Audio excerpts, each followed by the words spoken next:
आपका हमारे channel short hand help में बहुत बहुत स्वागत है। अगर आप हमारे चैनल पर नए हैं तो कृपया चैनल को जरूर सब्सक्राइब करें।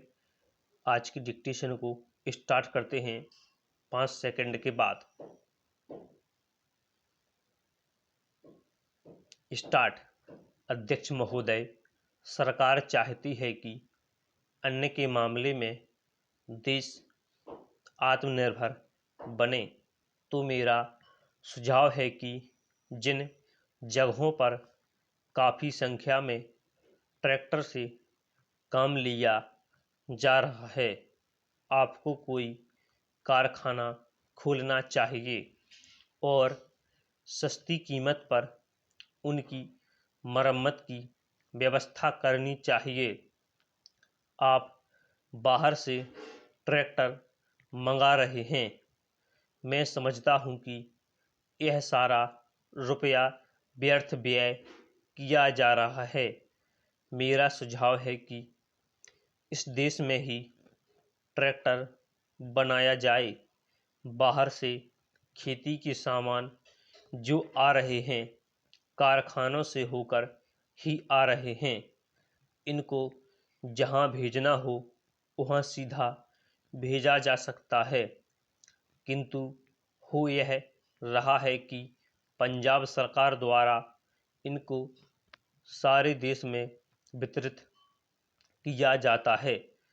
चूँकि इनको पहले पंजाब भेजा जाता है और फिर सारे देश में भेजा जाता है, इसलिए खर्चा ज़्यादा लगता है।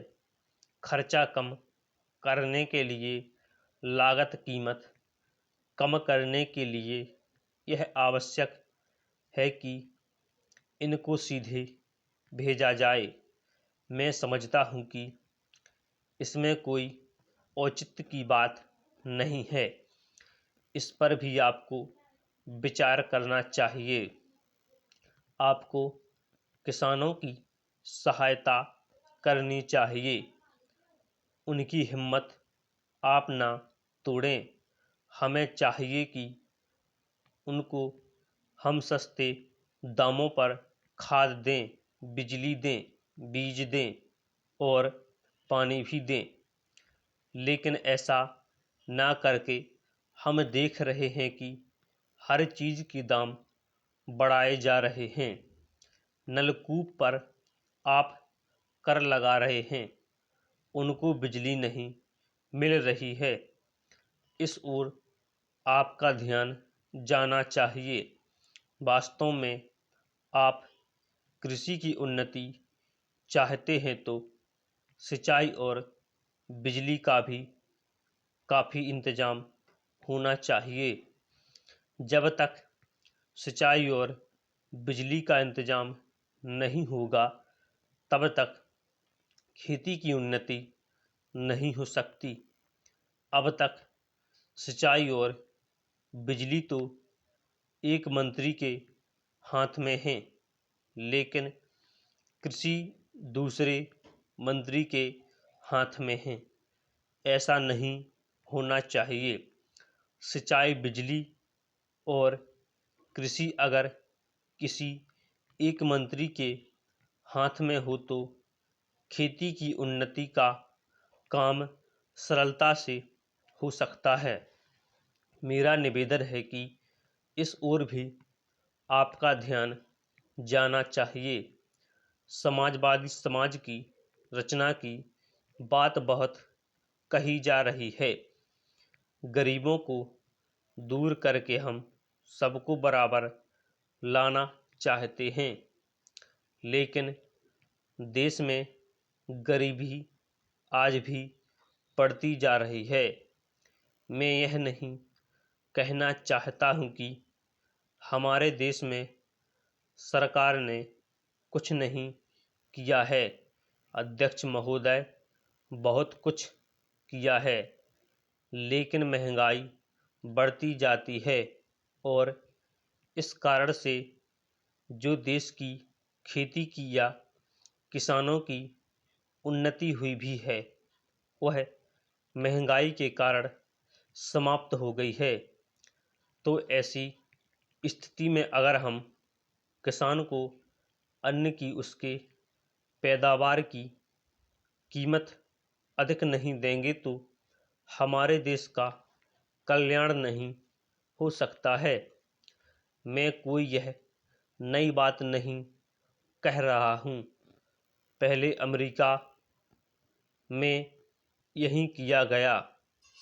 वहाँ पर खाद्य समस्या के कारण लोग परेशान थे। हमारे यहाँ भी उसी से कल्याण होगा। हम देख रहे हैं कि सरकार के प्रयत्नों के परिणाम भी अच्छे निकलने लगे हैं। लेकिन दुख इस बात का है कि इस वर्ष सर्दी के मौसम में वर्षा नहीं हुई। फलस्वरूप इस वर्ष जो पैदावार है वह उतनी नहीं है। इसका कारण वर्षा का ना होना है। कुछ लोग कहते हैं कि इस वर्ष भी जो पैदावार है पिछले वर्ष की पैदावार के बराबर हो जाएगी। लेकिन अगर वर्षा हो जाती है तो निश्चय ही हमारी स्थिति बहुत अच्छी हो जाती है। मैं देखता हूँ कि इस वर्ष गल्ले की कोई कमी नहीं है। इसलिए मैं समझता हूँ कि गल्ले को एक जगह से दूसरी जगह ले जाने में जो रोक लगाई गई है उसको हटा लेना चाहिए। अभी हमारे राज्य में बड़ा अकाल पड़ा हुआ है, लेकिन वहाँ पर गल्ला भेजने की कुछ व्यवस्था की गई है और लोगों को गल्ला मिल रहा है। इसका परिणाम यह हो रहा है कि कोई भी आदमी भूखा नहीं मर रहा है। पिछले 2 वर्ष में कोई आदमी भूखा नहीं मरा। यह हमारे देश की सरकार के लिए बड़े ही संतोष की, बड़े ही गर्व की बात है। यदि अन्न की उपज हमें बढ़ाना है तो हमें पानी का इंतजाम करना चाहिए। आज वर्षा की बहुत कमी है। विशेष रूप से मैं अपने क्षेत्र की बात आपको बतलाना चाहता हूँ। 20 वर्ष पहले जितनी वर्षा वहाँ होती थी उतनी ही वर्षा आज भी होती है।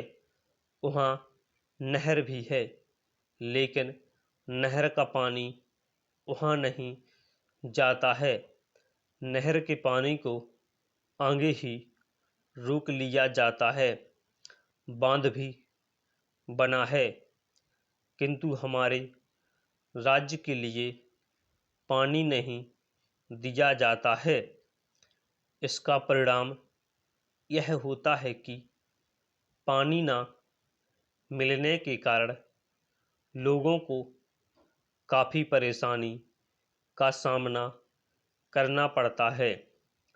कुछ लोगों ने नलकूप भी लगा लिए हैं, जिससे लाभ हुआ है। स्टॉप।